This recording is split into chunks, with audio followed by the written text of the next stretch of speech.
Price lord. ನನ್ನ ವಾಕ್ಯವನ್ನು ಕೇಳಿ ಕೆಲವರು ಕೇಳುವ ಪ್ರಶ್ನೆ ಏನ್ ಗೊತ್ತಾ? ಹಾಗಾದ್ರೆ ದೇವರು ಈ ಲೋಕದಲ್ಲಿ ಮನುಷ್ಯರನ್ನು ಬಡವರಾಗಿರೋದಕ್ಕೆ ಸೃಷ್ಟಿ ಮಾಡಿದ್ರ, ಹೋರಾಡೋದಕ್ಕೆ ಸೃಷ್ಟಿ ಮಾಡಿದ್ರ, ಕಷ್ಟದಲ್ಲಿರೋದಕ್ಕೆ, ಸಾಲದಲ್ಲಿರೋದಕ್ಕೆ ಸೃಷ್ಟಿ ಮಾಡಿದ್ರ ಅಂತ ಕೇಳ್ತಾರೆ. ಅವರ ಒಂದು ಡಾಕ್ಟ್ರಿನ್ ಏನ್ ಗೊತ್ತಾ?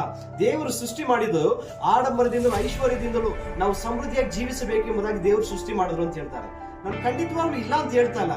ನಾನು ಹೇಳುವ ಒಂದು ಮುಖ್ಯವಾದ ವಿಷಯ ಏನು ಗೊತ್ತಾ? ಅದಕ್ಕಿಂತ ಹೆಚ್ಚಾದದ್ದು ಆತನ ವರಗಳು, ಆತನ ಫಲಗಳು. ಯಾಕಂದ್ರೆ ಲೋಕದಲ್ಲಿರುವ ಹಣ, ಆಸ್ತಿ, ಅಂತಸ್ತು ನಶಿಸಿ ಹೋಗುವಂತದ್ದಾಗಿದೆ. ಸತ್ತ ಮೇಲೆ ಅವನ ಮಣ್ಣು ಮಾಡುವಾಗ ಅವನ ಕೈಯಲ್ಲಿರೋ ಉಂಗುರ, ಅವನ ಹುಟ್ಟುದಾರನು ಬಿಡೋದಿಲ್ಲ, ಎಲ್ಲಾನು ಕಿತ್ಕೊಂಡು ಕಳಿಸ್ತಾರೆ. ಆದ್ರೆ ಯಾವುದು ನಮ್ಮ ಕೈಯಿಂದ ಆಗದೆ ಇರೋದು ಗೊತ್ತಾ? ಅದು ನಮಗೆ ಕೊಡಲ್ಪಟ್ಟ ವರಗಳು, ನಮ್ಮ ಒಳ್ಳೆಯ ಕ್ರಿಯೆಗಳು, ನಾವು ನಡೆದುಕೊಂಡ ಎಲ್ಲಾ ಕಾರ್ಯಗಳು ದೇವರ ಸಮ್ಮುಖದಲ್ಲಿ ಒಂದು ಆಸ್ತಿಯಾಗಿದೆ ಪ್ರಿಯರೇ.